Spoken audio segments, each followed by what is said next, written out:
ለእጅን ያነሳው የወረኛ አይነት ነገርሽ ማንን ነው ወረኛ ያልከው አንተ? መቼም የማልሰማ መስሎ ነበር እንዴ? ምንድን ነው ያሰብከው? ምርመራው በየሆነ ምክንያት ቀይራለች ይመስለኛል።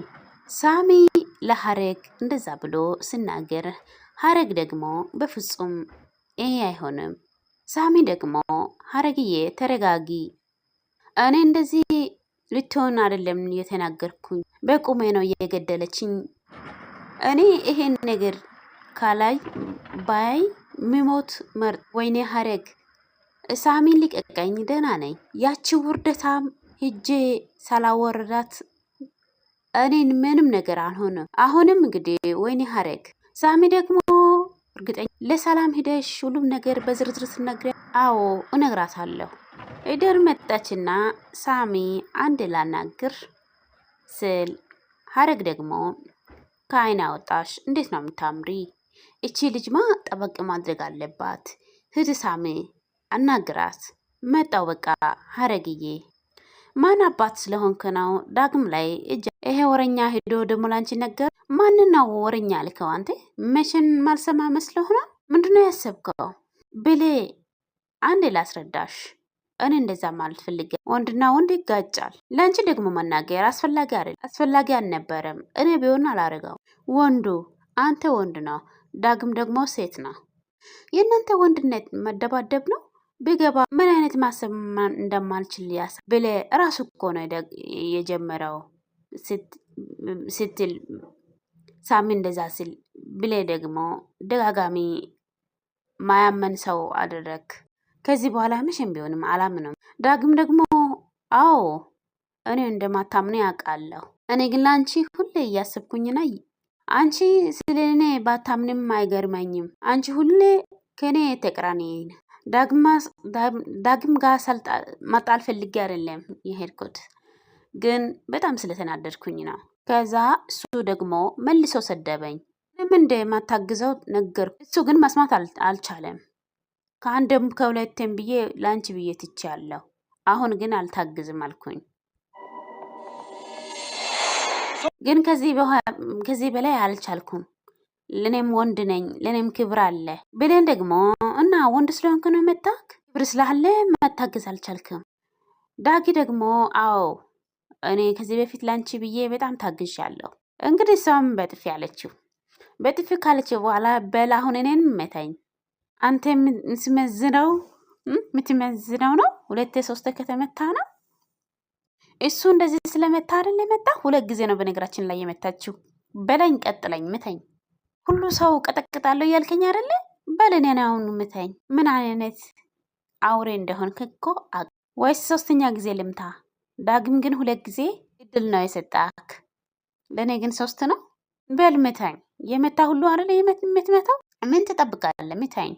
እዚህ ጋር እንግዲህ የሚጣይ እናት ሁለተኛዋ ማለት ነው እዚህ ጋር ቁጭ ብላ ጥሩ ሀሳብ አላሰብኩም፣ ሳላስብ ቢቀር ጥሩ ነበረ፣ ልጄን ባልጠረጠር። ያው ኤድኒኤ ምርመራ ይቺ ነበር የንቀሰቀሰችው። የባሰ ልጄን አጣኋት። ቆይ ምን ለማድረግ ነው ዶክተር ይጓ ያስመርምሪያት የለ እንዴ? ከዛ በላይ አስፈላጊ ነው። ለምንድን ነው ግን ቃልን በሙሉ ልብ መቀበል አቃተኝ? ለምንድን ነው ግን ልጄ ማትሆን ምክንያት ማለት ከአእምሮ ላይ የመጣ? ወይኔ አማርኛም ጠፋብኝ። ምንም ባደርግ እንደ ልጄ መቀበል ከበደኝ። ለምንድን ነው ብላ ራሷ እየጠያየቀች።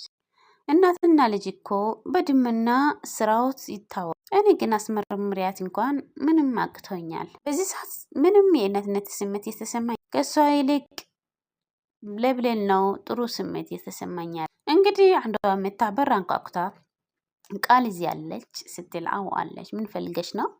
ስለ የአክስቷ ነኝ። ቃል ፈልጋለሁ። አክስት ነኝ ያልሽው? እባክሽ አንዴ ጥሪልኝ። እሺ። እንግዲህ ቃል መኝታ ክላስ ያለችበት ሰዓት ክላሷ ገብታ የኔ ልጅ አቤት ምን ፈለግሽ? ውጪ ሰው እየፈለገች ነው ስል ማን ስል አክስቴ ነው እያለች አክስቴ ስትል አዎ ይሄ ነገር መቼ እንደሚቆም እኔ እንጃ፣ ብቻ ቆማ እየጠበቀች ነው ውጪ ሂጂ ስል አንቺ ከሆንሽ የሆነ ነገር ከተፈጠረ በኋላ ትጠረጠሪ ያለሽ። እንግዲህ ዳግምና ብሌኗ እዚህ ጋር ሚተኝ በል ሚተኝ ያለች ነው አሁንም አሁን ደግሞ እሱ ምን አለ? አንድ አይደለ እሺ ጊዜ ምቺ፣ ይኸው ምቺኝ፣ እኔን ምቺ፣ እኔ አልመታሽም። እሱ በራሱ ጊዜ እየተመታ እንኳ ይኸው ምቺኝ፣ ይኸው ምሽኝ ሲል እንዴ ሳሚ ምን ሆነ ነው ሲል ይኸው እየፈለገ ይምጣና በአንቺ ላይ እጅ አላነሳም። ምክንያቱም አፈቅርሻለሁ፣ ምንም ብታረጊ እኔ አንቺ ላይ እጅ አላነሳ። አፈቅርሻለሁ። እንደሚያፈቅር ሰው እንዴት ያነሳለች? ዳግም እኔ ደስታ ላንቺ ለመስጣት የሞከርኩኝ ነው ያለሁት። ይሄ ነገር ያልፈልገው ትችያለሽ፣ ግን ፈለግሽው አልፈለግሽው እኔ ቀጥሉ። ዳግም እኔ ስለ አንቺ ፍላጎት ምንም አይደለም፣ ግን ፈለግሽው አልፈለግሽው ደስተኛ ሆነሽ ነው የምትኖሪው። የራስሽ ኑሮ፣ የራስሽ ቤት፣ የራስሽ በቃ ያለ ያንቺ ያለሽ ሁሉ ነገር አስመርጥሻለሁ። ፈቅርሽ ያልፈቅርሽን ልታስቆሚ ገባሽ እንዴ? ሀረግስ እዚህ ጋር ነበረች እንዴ ይላል። ሀረግ ሄዳለች። እንግዲህ ቃልም ወደ ውጭ ወጣ ብላ አክስቷን አክስቴ ብላ በጥሩ ሁኔታ ተቀብላ ሰላም በላ ወደ ውስጥ ግቢ ሲል አይ አልገባም፣ የሆነ ነገር ላውራ ብዬ ነው የመጣው። ምን ሰምቼ ነው የመጣው ስል ምን ሰማሽ አክስቴ? እህቴ እዚህ መታ በጥብጣለች እንደ ሲል አይ ምን ብዙ እንኳን አልበጠበጥ፣ እንደው እንደፈለገችው ብትሆንም እኔ እኮ ልጇ ማለት ነኝ። ያው ታውቂያለሽ አይደለ? እንደ ሁል ጊዜ ልጇ ነኝ ልጄ ነኝ ብላት ቀወጠችው። አትፍረጅባት፣ በሽታው እኮ ነው እንደዚህ የሚያደርጋት። እችኛ ደግሞ እያስታወሰች ነው በውስጧ ግን የምር እቺ ልጅ በሽተኛ ናት፣ እቺ ሴትዮ በሽተኛ ናት ማለት ነው። አይ ምንም ብታደርገኝ አልፈርድባትም። የገዛ ስጎቼ አውጥቶ መንገድ ላይ ሲጥል እሷ እኮ ናት አሳደገች። ግን እሷ ከማንም በላይ በእኔ ላይ ሙሉ መፍታ አላት እና እየፈለገችው ማለት ትችላለች። ወላጅ እናትሽን እንዳገኘሽው ሰምቻለሁ። እሷን ታዩና እኔ ራሱ እንደ እህቴ ልጅ ነው ማይሽ። እሷ ደግሞ የምር እናቴ ናት። እዚህ ጋር ደግሞ እያስታወሰች ነው። ቃልን ዝም ብዬ ነው በጠበጥኳት። እማቤት እናቷ ግን ምን አለችሽ ስል እሱን ታዩ፣ እሱ ለውጥ አያመጣም። እኔ ነኝ እናቷ ሳላውቅ ግን ተናግሬያታለሁ። ቃልም ነግረኝ ነበረ፣ አንቺ ግን አላምንሽም ነበረ። የቃል እናት ይሄ ለአንቺ በጣም እንደሚከብድ አውቃለሁ። ለዛ ነው እዚህ ድረስ ለማናገር የመጣሁ። ልጅሽን ከ10 ዓመት በፊት ነበር ከጎዳና ላይ ያገኛት። እህቴ እንደ ልጇ አርጋ ነበር እያሳደገችው። የተፈጠረው ቃል ይነግራል። የገዛ ልጆቹን ሁሉ ያጣቸው በኋላ ጤናው ይዘበራርቀዋል። ቃልን እንደገዛ ልጇ እያየች እባክሽ ለእህቴ ይቅርታ አርግላት፣ ጭንቅላቷ ጥሩ ስላልሆነ ነው። እሺ ይቅርታ አርጋለሽ አርገሻል ስል አዎ አርገታለሁ፣ እኔም ስላላወኳት ነው። ያን ያክል ከባድ አይደለም። በጣም ትልቅ ሰው ነሽ።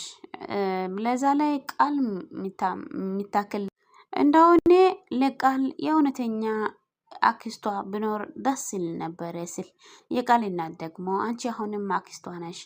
ቃል 2 እናት አላት።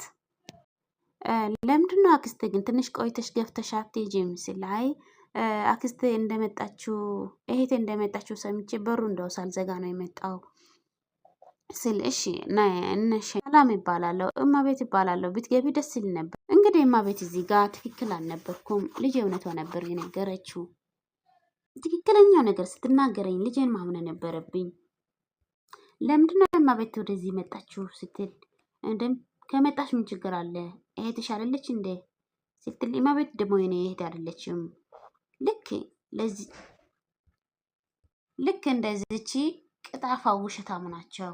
ለገንዘብ ስትል ምንም ነገር ማድረግ ትችላለች። አየሽው፣ ይህን ገንዘብ ስለሰጠች ነው እየመጣችው። እንደዚህ አይነት እህት በፍጹም አይኖረኝም፣ መቼም የለኝም። እማቤት ደግሞ ለምን ቃል ቆይ ግን አንቺ ውሸት አይሰለችሽም እንዴ? የራስሽ ያንሰው ደግሞ ሌላ ሰውም ታስወሻለሽ። ለምንድነው እንደዚህ የምታደርጊው? ቃል ደግሞ እናቴ ነግሬሻለሁ እኮ ለምን እንደዚህ እንደሚያደርጋት ነግሬሻለሁ አይደል? እንደማዬ በውስጥ ገብተና ይሄ እኮ አንድ ምልክት ነው። ማዋሸት ግን አይሰለችሽም? በቃሽ ቃል። እኔ እኮ ብር ስትሰጫት እያየሁ ነበር። ከስሳሽ እንጂ ታግዣለሽ ብዬ ነበረ እንጂ ወደዚህ ስለመጣሽ ብር እየከፈልሽ እንዳለሽ አላወኩም ነበረ።